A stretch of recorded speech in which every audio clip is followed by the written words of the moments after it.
আসসালামু আলাইকুম প্রিয় বন্ধুরা, আশা করি সকলে ভালো আছেন। দেখতে পাচ্ছেন আমি আমাদের বাংলাদেশের ঐতিহাসিক একটি রেল স্টেশনে অবস্থান করেছি। এটা কুষ্টিয়া জেলার জগতী রেল স্টেশনের অবস্থান করেছি। এর ইতিহাস সম্পর্কে আমি আজকে আপনাদেরকে কিছু বলবো এবং এটাই বাংলাদেশের প্রথম কিন্তু দুইতলা রেল স্টেশন। দেখতে পাচ্ছেন লাল রং বিশিষ্ট দুতলা রেল স্টেশনটি, তার সামনে আমি অবস্থান করেছি। কুষ্টিয়া জগতী রেলওয়ে স্টেশন বাংলাদেশের রেলওয়ের ইতিহাসের সাক্ষী। এটি দেশের প্রথম রেলওয়ে স্টেশন। ব্রিটিশ আমলে 1862 সালে শিলাদহ থেকে কুষ্টিয়া যাতায়াতের জন্য এই স্টেশনটি খোলা হয়েছিল। 1844 সালে আর.এম. স্টিফেনসন কলকাতার কাছে হাওড়া থেকে পশ্চিমবঙ্গের কয়লা খনি সমৃদ্ধ রানীগঞ্জ শহর পর্যন্ত রেল লাইন নির্মাণের জন্য ইস্ট ইন্ডিয়া রেলওয়ে কোম্পানি গঠন করেন। 1854 সালে কোম্পানিটি হাওড়া থেকে হুগলি পর্যন্ত 38 কিলোমিটার দীর্ঘ রেল লাইন চালু করে। এরপর 1862 সালের 29 সেপ্টেম্বর পূর্ব বাংলা রেলওয়ে কলকাতা থেকে রানাঘাট পর্যন্ত রেল লাইন চালু করে।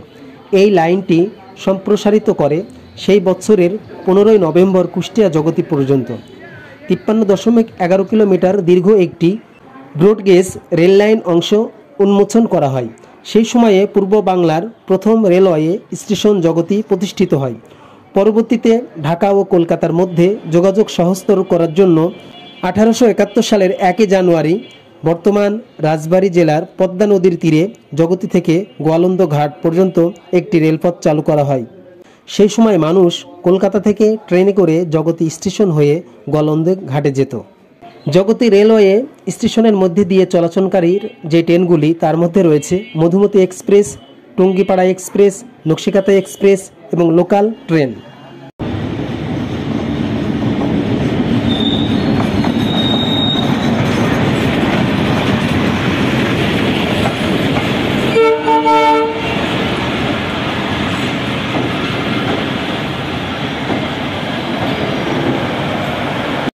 বর্তমানে জগতী রেলওয়ে স্টেশনের অবস্থানটি আপনারা দেখতে পাচ্ছেন যে চারিদিকে এভাবেই যুগ যুগ ধরে পড়ে আছে, এর কোনো উন্নতি আজও হয় নাই। কিন্তু এটাই বাংলাদেশের তৎকালীন সময়ের প্রথম রেল স্টেশন ছিল এবং দুইতলা বিশিষ্ট রেল স্টেশন। এখানে দেখতে পাচ্ছেন যে এমন একটা অবস্থায় পড়ে আছে, পরিত্যক্ত অবস্থায় দেখতে পাচ্ছেন ভিতরে অংশগুলা সব ভেঙে ভেঙে নিচের দিকে পড়ে যাচ্ছে এবং এভাবে এখানে পড়ে আছে, এর কোনো উন্নতি হয়নি। তা জানি না আসলে ভবিষ্যতে এটা নিয়ে সরকার কোনো পদক্ষেপ নেবে কিনা বা কোনো পদক্ষেপ গ্রহণ করেছে কিনা তা জানি না। তবে আসলে আমাদের বাংলাদেশ থেকে অনেক ঐতিহ্যবাহী জিনিসগুলি আস্তে আস্তে বিলীন হয়ে যাচ্ছে। আমাদের সবার আশা যে এই ঐতিহ্যবাহী যেই জিনিসগুলি আমাদের দেশে আছে সেগুলোকে সুন্দরভাবে সংরক্ষণ করা যায় কিনা এটা অবশ্যই এই বিষয়ে পদক্ষেপ নেওয়া দরকার। তা প্রিয় বন্ধুরা, অবশ্যই ভিডিওটি কেমন লাগলো আপনারা জানাবেন।